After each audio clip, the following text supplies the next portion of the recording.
Halo guys, di video ini kita akan membahas manhwa reinkarnasi sang dewa perang, yang dimana dia mati pada kehidupan pertamanya dan kembali ke masa lalu demi mengubah masa depan. Bagaimana keseruan ceritanya? Langsung saja kita masuk ke alur cerita.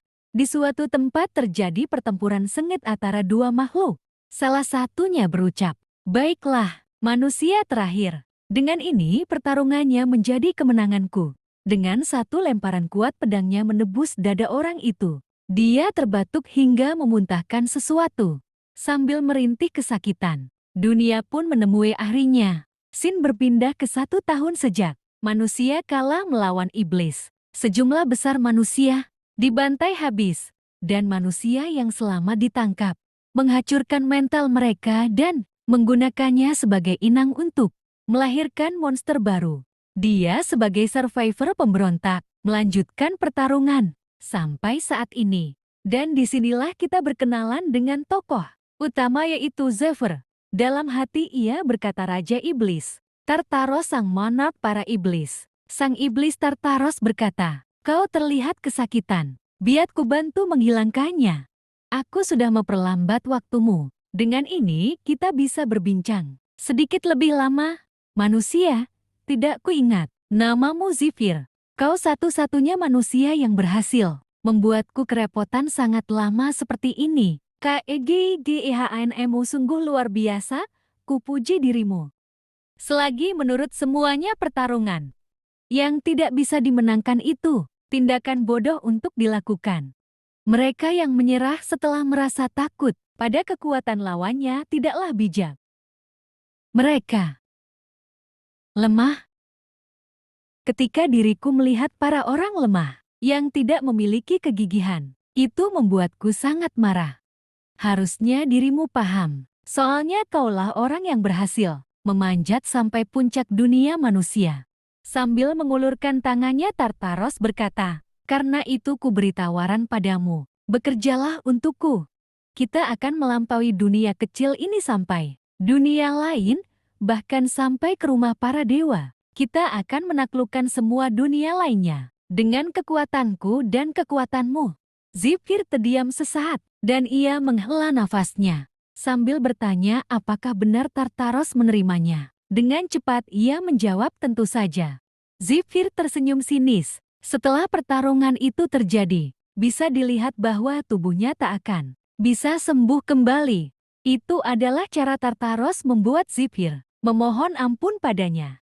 Zephyr lalu mengulurkan tangannya untuk menjabat uluran tangan dari Tartaros. Dengan bantuan dari temannya sebelum perperangan ini terjadi, ia diberi sebuah matra. Dengan matra itu pula ia meledakkan tubuhnya dengan kekuatan yang melampaui ranah manusia. Sebelum meledakkan dirinya, Zephyr memberikan jawaban untuk pertanyaan Tartaros, dan itu adalah jawaban yang sangat apik. Zephyr lalu meledakkan dirinya bersamaan dengan Tartaros, dan terjadilah ledakan yang sangat dahsyat hingga menghancurkan seluruh tempat di sana. Dan hanya menyisakan abu yang berterbangan dan Tartaros seorang diri. Melihat hal itu, Tartaros terkejut sekaligus marah melihat tangganya yang hangus akibat ledakan tersebut. Tartaros meraung keras sambil menatap kesal ke arah mayat Zephyr yang sudah menjadi abu. Sambil menatap kesal ke arahnya, Tartaros memukul mayat Zephyr yang sudah menjadi abu hingga hancur tak tersisa. Dan begitulah pertarungannya berakhir. Scene berpindah ke suatu tempat di mana Zephyr terbangun di tempat yang tidak ia kenali. Merasa bingung dengan yang terjadi, Zephyr menatap sekeliling dan melihat sebuah patung dewa. Ia berpikir saat ini ada di sebuah kuil. Melihat hal itu, sebuah suara menyadarkannya. Ia berkata, "Tempat ini bukan dunia bawah, di sini lantai terendah dari Pnesian, tempat istirahat para dewa." Zephyr melihat ke asal suara itu muncul sebuah cahaya. Dari cahaya tersebut muncul sosok malaikat yang sangat cantik. Melihat hal itu, Zephyr mengambil pedangnya. Anehnya ia tak bisa mengambilnya. Melihat hal itu, sang malaikat memperkenalkan dirinya. Ia adalah perwakilan yang menyampaikan kata-kata dewa, angel kelas atas Mercedes. Ia memberitahu Zephyr bahwa ia sudah mati dan langsung dikirim ke dunia bawah. "Apa maksudmu?" tanya Zephyr. "Kami akan mengirimmu kembali ke masa lalu. Bersama ingatanmu memberimu kesempatan untuk mengubah masa depan katanya. Mendengar itu Zephyr menghela nafasnya, lalu kembali bertanya, "Kenapa kalian memberiku kesempatan kedua? Tampaknya kamu tidak mempercayai kami. Katakan saja kalau aku percaya hanya saja. Apa yang harus kulakukan ketika orang-orang mati dari serangan iblis? Dewa memutus kontak dengan dunia. Mereka menolak untuk menjawab doa. Jadi tidak mungkin ini gratis. Aku mengerti akan kusampaikan pesan dari para dewa," jawabnya. "Tunjukkan pada kami sesuatu yang lebih menarik." Mendengar itu Zephyr terkejut dan berteriak, "Apa? Dewa memperhatikanmu, jarang sekali ada manusia segigi dirimu. Banyak dewa kecewa melihat duniamu berakhir. Jujur saja itu semua layak menontonmu," lanjutnya. Setelah mendengar itu Zephyr menyerang sang Dewa. "Dasar bajingan, apa itu menarik?" teriak Zephyr dengan marah. "Semua itu cuma hiburan kalian karena itu pantas ditonton. Apa kalian merendahkan kami seperti itu?" teriaknya. Dengan satu serang dari sang malaikat itu mengeluarkan kaki raksasa. Hanya dengan satu serangan itu mampu melumpuhkan Zephyr. Karena menurutnya Zephyr salah paham, ia memberitahu Jepir, "Satu-satunya yang mendapat ketertarikan dari para dewa itu hanya dirimu. Dari awal mereka tidak tertarik dengan manusia lainnya. Dengan membuktikan kelayakanmu dengan itu, kamu mendapat apa yang kamu inginkan. Juga ada satu dewa yang mengharapkanmu untuk kembali dengan alasan yang lain." Zephyr penasaran dengan sosok itu lalu Sin berpindah ke suatu tempat dan di sana ada Tartaros yang sedang mengamuk dengan luka perban pada lengan kanannya. Ia meminta kepada atasan para dewa untuk menghapus kejadian saat terluka karena Zephyr. Jepir cukup terkejut melihat Tartaros mengamuk melalui cermin itu. Karena rekor kemenangannya dikalahkan Jepir, ia merasa marah akan hal itu. Dan ia ingin mengulang pertarungan dengan Jepir. "Bagaimana pendapatmu?" tanya sang malaikat itu. Mendengar itu dengan mantap Jepir menjawab. Jawabannya sudah jelas kalau dia ingin mati.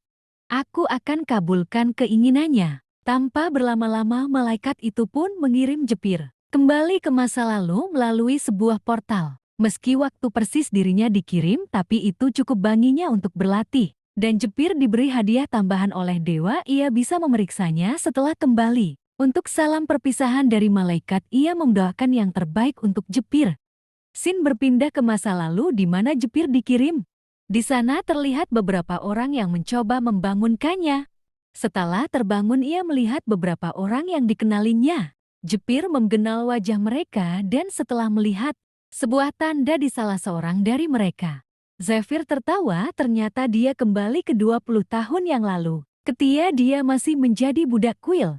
"Apa yang terjadi di sana?" "Tidak ada, Kapten. Waktu istirahat kalian selesai." "Siap, Tuan."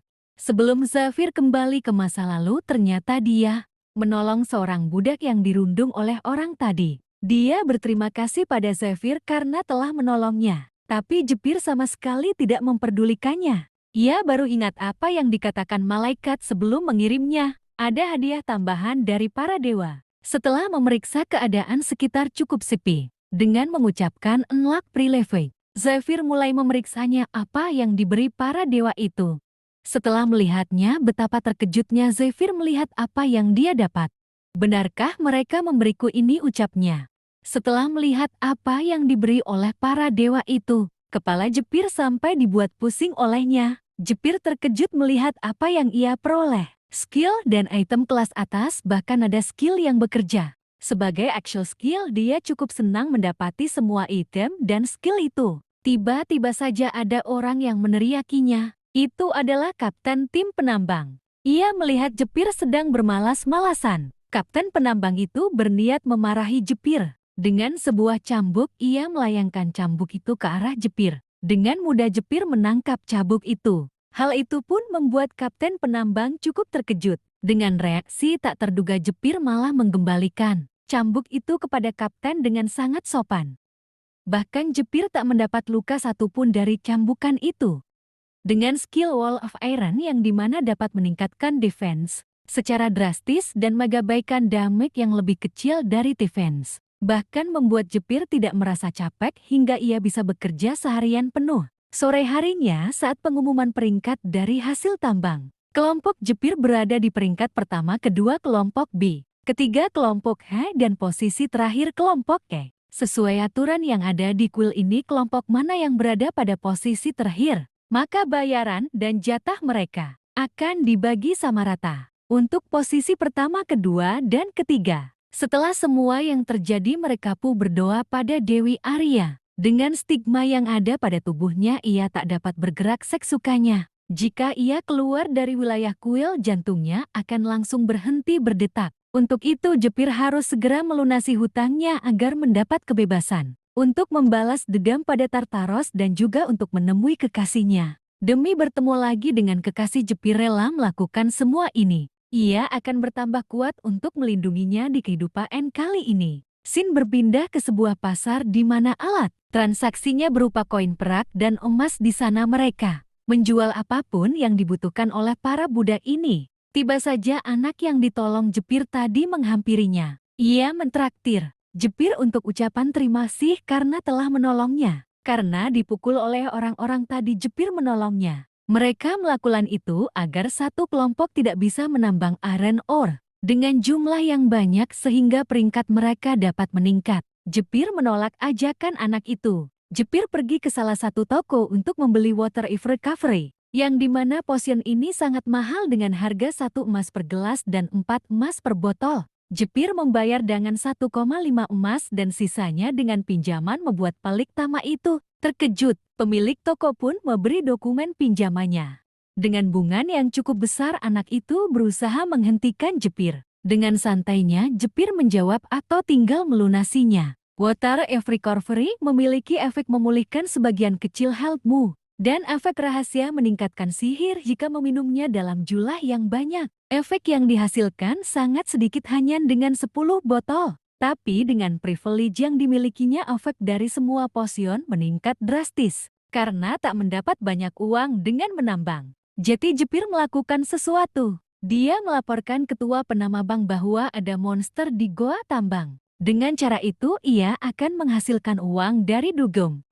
Dugem merupakan rumah para monster. Monster itu makhluk yang lahir dari warps dalam sihir. Mereka merupakan ancaman bagi manusia. Mereka juga memberi keuntungan magic stone yang ada pada tubuhnya. Tulang dan kulit bisa menjadi bahan material maupun item. Sebelumnya Jepir meminjam di toko kemarin, tapi pemilik toko sudah tidak bisa memberinya pinjaman lagi karena sudah melebihi batasnya. Tiba-tiba saja datang seorang biarawati. Ia menawari pinjaman dengan jaminan organ dalam. Tanpa banyak basa-basi, Jepir menandatangani dokumen pinjamannya. Bahkan pemilik toko meneriakinya seperti orang gila. Dengan pinjaman itu Jepir membeli lebih banyak potion. Dengan membeli potion sebanyak itu, seluruh persiapan Jepir telah selesai. Tak lama kemudian tim Hunter datang menghampirinya. Hunter adalah budak yang dipilih karena kehebatan mereka dalam bertarung. Untuk menghadapi monster, upah mereka lebih besar. Mereka dibayar berdasarkan kinerjanya.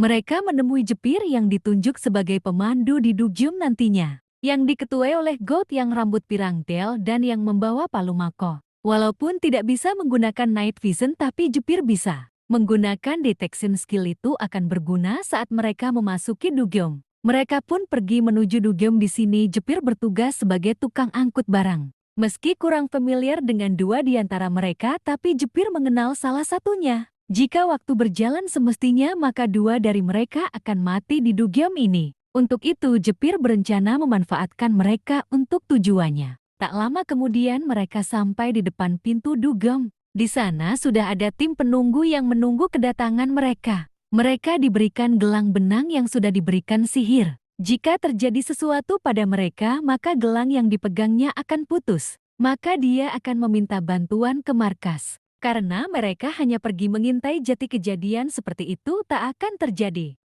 Setelah perbincangan yang cukup lama, mereka pun masuk ke dalam dugem. Setelah memasuki dugem, mereka menemukan dua monster. Monster dengan jenis kobold. Untuk menghadapinya, mereka menggunakan sebuah batu untuk mengekeh kobold itu. Setelahnya mereka menyerang dari belakang. Dalam sekejap kedua kobold itu pun binasa. Kobold yang pertama diatasi Goat dengan menebas lehernya. Untuk yang kedua diatasi Dale dengan menusuk lehernya. Sebenarnya tugas mereka hanya mengumpulkan informasi yang ada di Dugyeom, sehingga membuat tim penyerang bekerja dengan mudah. Sedangkan Jepir bekerja sebagai penunjuk arah. Karena monster di sini lemah, mereka berencana langsung menyelesaikan Dugyeon ini. Karena menurut mereka Dugyeon ini mudah diatasi. Usul dari God, dia meminta pendapat dari kedua temannya. Jill menjawab, seharusnya kita cuma mengumpulkan informasi. Dan kembali lagi pula jumlah kita cuma bertiga. Kita nerempat, jawab God, kau bercanda, kita bertiga dan satu sampah. Ujar Dale sambil menunjuk Jepir, dia tak tahu saja apa-apaan sih kita ini. Dan disinilah God menunjukkan rencananya. Ia menyuruh Zephyr mengeluarkan sesuatu. Itu adalah biji dan daun kemiri, mereka akan mencampurkan dengan sisa kobolt. Dengan itu dapat membuat aroma kobolt betina. Karena aromanya sangat kuat, kobolt jantan dapat menciumnya dari jarak 100 meter. Kemudian dengan itu mereka akan memancing kobolt ke perangkap yang dibuat. Ketika seekor kobolt menciumnya, dia akan berlari menuju aroma itu. Ketika sampai, dia akan masuk ke jebakan dan ternyata jebakan ini berhasil. Gaute menyombongkan diri atas rencana yang dia buat. Padahal saat sebelum mereka berkumpul tadi, Jepir mengajak God berbicara berdua saja. Ternyata Zephyr mengusulkan untuk menyelesaikan Dugyeom ini dan mengambil keuntungan untuk mereka saja. Semua rencana yang mereka lakukan tadi itu dibuat oleh Jepir. Tentu saja semua keputusan ada pada God. Zephyr hanya memberinya pilihan.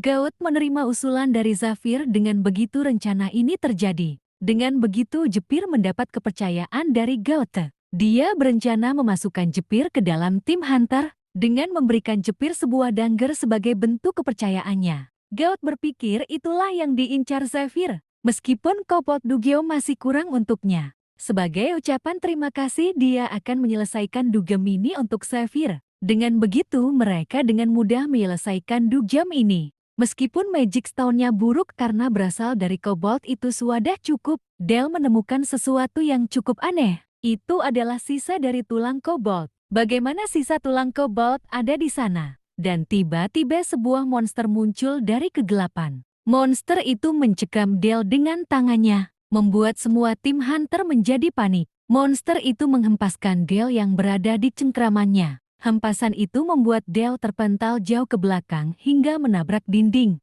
Dengan cepat Marco berdiri di depan, menyuruh yang lainnya berdiri di belakangnya. Dia membuat pertahanan dari mana shield yang menurutnya cukup kuat menahan serangan dari orc. Tetapi dengan mudahnya monster itu merusak pertahanan Marco. Dengan satu tebasan ekornya mampu membuat Marco terluka parah dan membuat Marco terhempas jauh ke belakang. Melihat betapa kuatnya monster ini membuat Gaute ketakutan. Ekor monster itu lanjut menyerang Gaute hingga membuatnya berteriak ketakutan. Di sisi lain, tim penunggu terkejut melihat apa yang terjadi. Benang gelang yang dia berikan pada tim Hunter tadi putus tiga dia antaranya secara bersamaan. Kembali ke pertarungan, tim Hunter diperlihatkan Gaute yang terluka cukup parah di depannya berdiri. Zephyr menahan sambetan dari ekor monster tadi. Meski menggunakan skill Wall of Iron, Zephyr tetap menerima damage yang diberikan monster itu.